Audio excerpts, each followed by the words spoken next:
Bismillah ar-Rahman ar-Rahim. Assalamu alaikum wa rahmatullahi wa barakatuhu. I welcome you to another episode of our series, Safara Keram, Tajweed, the art of reciting the Qur'an.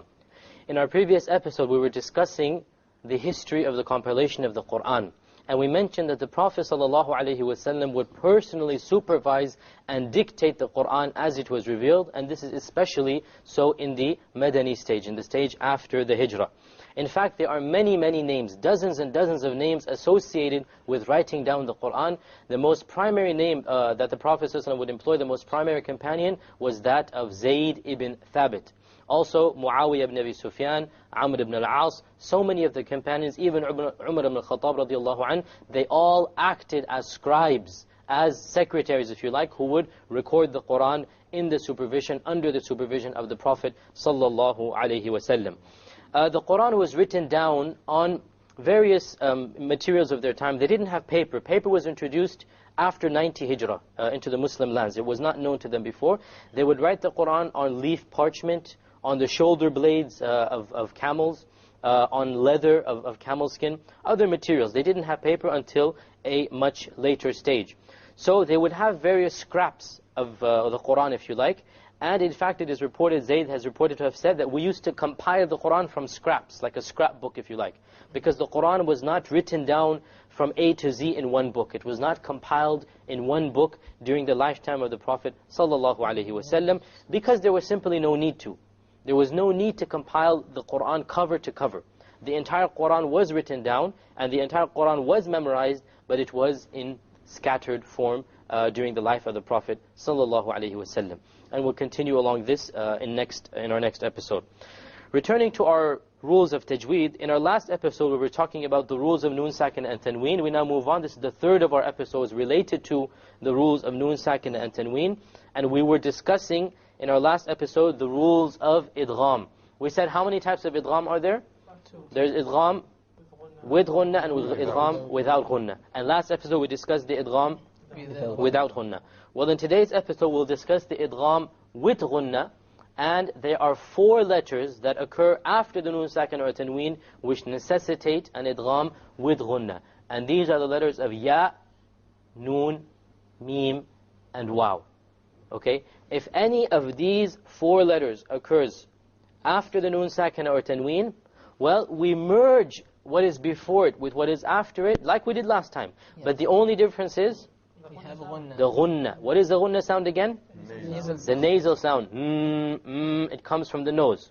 Okay? So when we have any of these 4 letters, ya, noon, mim, or waw, after any noon sakina or any tanween, then we are going to merge. What was the merging? Merging is you take what is before and what is after and you drop the end sound directly. And you merge it, but the only difference with last episode is we actually have a ghunnah. Let's give some examples here. We have a man yabda'u. We have a noon sakina followed by a ya. And a ya is a letter of idgham with ghunnah. So we pronounce this as man yabda'u, man yabda'u, man. Notice there is no man. It's immediately the mim associates with the ya, and you drop the noon sound. But you have a ghunnah, and that's the nasal sound. Man. If you close your nose, you will not be able to. But you can't do it, because that is the ghunnah sound. Okay. Likewise, يَوْمَئِذٍ. There's a tanween here. يَتَفَرَّقُونَ. So the tanween followed by a ya. يَوْمَئِذٍ يَتَفَرَّقُونَ. يَوْمَئِذٍ. You notice the the, there's a ghunnah. Okay, and there is no clear end sound. Likewise, the next example of min ni'mah and عَظِيمٍ نَحْنُ. Both of them, there's a tanween followed by a noon. Okay, this is in a noon sakina, this is in a tanween. Okay, min ni'matin, min. You have a noon followed by noon sakin followed by a noon. You drop this end sound. You take this mim and you associate it or you merge it with that noon and you add a ghunnah. Min ni'mah. Likewise over here we have عَظِيمٍ نَحْنُ. We have a tanween followed by another noon. عَظِيمٍ نَحْنُ. Same thing occurs over here. An example with the mim. We have noon sakina followed by a mim. Once again, we drop the noon, we take the hamza, and we associate it with the mim, we merge it with the mim, and we add a ghunnah. أَفَإِن مِتَّ أَفَإِن مِتَّ. So we drop the noon and we put the hamza along with the meme, and that is our idgham with ghunna. Likewise over here we have a tanween followed by a meme. قَرِيبٌ مُجِيبٌ قَرِيبٌ مُجِيبٌ. We have a tanween followed by a meme. So we drop the end sound. We don't say قَرِيبٌ مُجِيد. We drop the end sound and we merge the tanween immediately onto the meme with a ghunna. And our final letter is that of the wow. We have min wali. Likewise, we drop the noon because the waw is of the letters of idgham with ghunna. Min wali. Min wali. Likewise, over here we have a tanween followed by a wa. أَنْكَالًا وَجَحِيمًا أَنْكَالًا وَجَحِيمًا. You merge the tanween along with the waw and you move on. You don't pronounce the end sound and you have a ghunna. Here now it is important to point out that idgham only occurs in two words. There cannot be idgham in the same word, okay? You cannot have idgham in one word. Idgham must be that at the end of one word you have the noon sakin or tanween, and the beginning of the other word you have the letters of idgham. If it occurs in the same word, there is no idgham. Notice our examples here. The word dunya, this world. The noon is sakin followed by a ya, right? Do you make idgham? Duyya? No, you don't. Because it's in one word. So you don't have idgham in one word. Likewise, Sinwan. No idgham. There's a noon sakin followed by a waw. Sinwan. Sinwan. You pronounce the noon. In this case, the ruling would be idhar. You make it clear.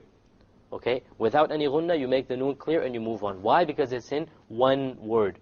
Likewise, bunyanahum. Bunyanahum. Bunyanahum. There's a noon sakin followed by a ya. You do not merge anything here because it is in one word. Even though there's a noon sakin followed by a ya, you are not allowed to do any merging because it is in one word. So remember, idgham occurs in how many words? Two. It must be that the end of one word is a noon sakin or tanween, and the beginning of the second word is one of the letters of idgham. What are the letters of idgham? All of them? 6 letters, right? They have 6 letters of idgham. The 6 letters of idgham are yarmalun, or if you arrange them another way, you say lar yanmu. If you arrange it in a different way, you have a nice cut in the middle. And that cut will tell you which are the letters with ghunna and which are the letters without ghunna. Okay? The same 6 letters, yarmalun, lar yanmu, but if you arrange it in this way, it might be easier for you to remember. Remember all of these letters, why do we put them in a word? So you keep on repeating them. We have so many examples before. Who can give me an example before where we combined a lot of letters to memorize them? خُصَّ ضَغْطٍ قِذْ. Exactly. Another example? فَحَثَّهُ شَخْصٌ سَكَتْ. We didn't do that actually. It's a more advanced rule. But yes, إِبْغِ حَجَّكَ وَخِفْ عَقِيمَهُ. And how about the letters of qalqala? So all of these letters, the purpose is, the ulama have just devised something for you. It's a mnemonic, you call it in English. You keep on repeating it until you memorize these particular letters. So the 6 letters of idgham are lar yanmu. Just keep on saying lar yanmu, lar yanmu. And when you say it, you will realize that the lam ra separates from the yanmu, and that's a convenient separation if you want to separate between the idgham without ghunna, which is the lam and the ra, and the idgham with ghunna, which is the yanmu. Okay? Let us now move on to our practice recitation of Surah Al-Ghashiyah. Surah Al-Ghashiyah is the 88th surah of the Qur'an.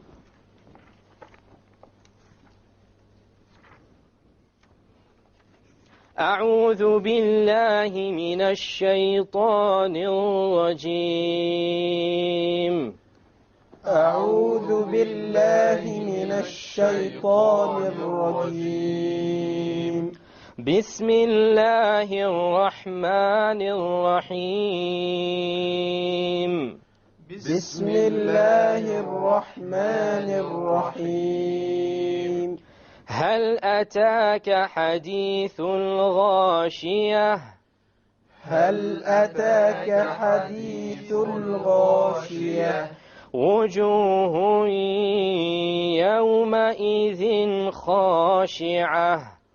وجوه يومئذ خاشعة. Notice here we have the wujuh. We have a tanween on the ha, right? Followed by a ya. So what is the ruling?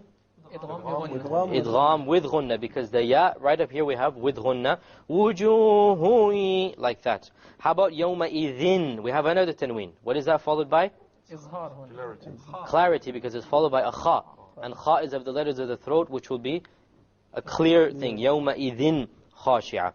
Amilatun nasibah.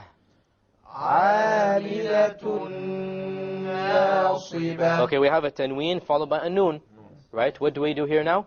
Idgham with ghunna. Amilatun, that's an idgham with a ghunna, okay? Nasiba, here's an interesting point. We have an alif here, okay? The alif. Will it be heavy or light? Light. Why? The noon is light, but how about the sad after it? It has a kasra. Okay, but the sad, is it related to the alif or not? No.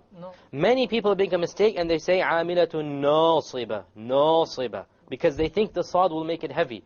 But when it comes to the alif, to make it light or heavy, nasiba or nasiba, you look at the letter before and you don't worry about the letter after when it comes to the alif.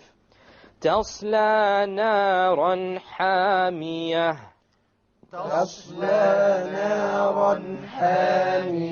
We have naran, a tanween. What did we do here? Idhar, because of the it's followed by a ha. Tusqa min aynin aniyah.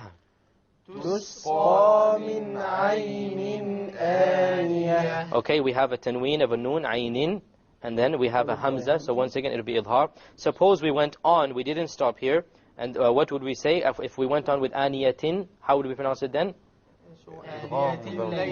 Okay, so because there's a tanween followed by a lam, so we would have idgham without ghunna. Let me say that for you. تسقى من عين آنية ليس لهم طعام إلا من ضريع. We have over here the آنية. We dropped the noon sound, we emerged it without a ghunna. Then we have طعام, which is idhar because of the hamza after it, okay? So repeat after me. ليس لهم طعام إلا من ضريع. ليس لهم طعام إلا من ضريع. لا يسمن ولا يغني من جوع. لا يسمن ولا يغني من جوع. وجوه يومئذ ناعمة. وجوه يومئذ ناعمة. Okay, who can tell me what are the rulings here? وجوه, yes, go ahead. Idgham with ghunna, because there's a tanween followed by a ya. And then يومئذ, again the same thing, we have a tanween followed by a noon. يومئذ ناعمة. Suppose we went on ناعمة لسعيها راضية. ناعمة, what will be the ruling here? Without ghunna, okay, because there's a tanween followed by a la. So we have the merging, the idgham, but we have it without ghunna. في جنة عالية.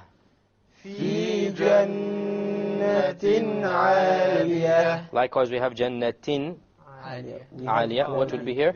Idhar. We look at the letter after it, always. Again, it's very simple, it's not that complicated. All you have to do is you look at the particular letter after the noon sakina, after the tanween, and then you see which letter follows it, and you pronounce the ruling according to that. With this, we come to the end of this episode. We have one more ruling for noon sakin and tanween, which we'll take in our next episode. Until then, recite the Qur'an properly, وَرَتِّلْ الْقُرْآنَ تَرْتِيلًا, and we'll try to be in the company of As-Safaratul Keram, of the holy angels. I hope to see you next time. Wassalamu alaikum wa rahmatullahi wa barakatuhu.